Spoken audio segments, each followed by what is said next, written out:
My name is Dan Treadway. I now live in Kenora, Ontario. I lived for about 20 years in Whistler, BC, where I skied and snowmobiled professionally.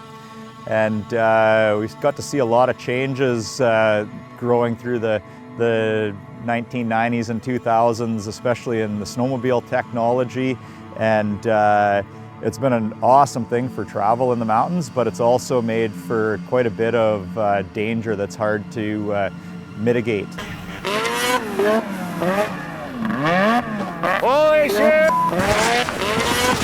Oh, hit it! Big Abby! Keep an eye on him, guys! Keep your eyes on him!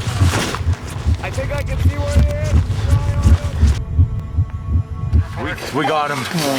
You know you're under for about 8 minutes? I know, dude.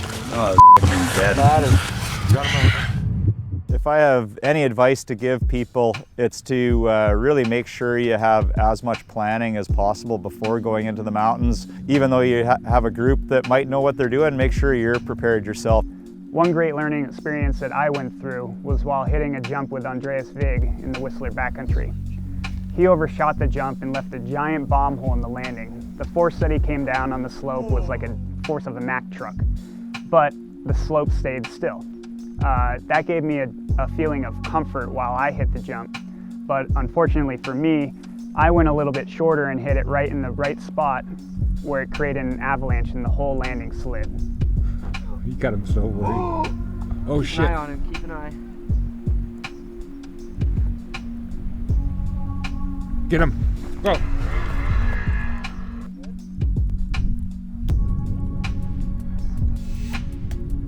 What that experience taught me was that you can never let your guard down.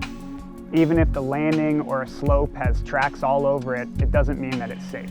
The thing with the technology is that now with snowmobiles, in a day of riding, you can get as far back as you want in the mountains, whereas years ago you had to spend weeks to get there, and you had to learn along the way. Hey, how you doing?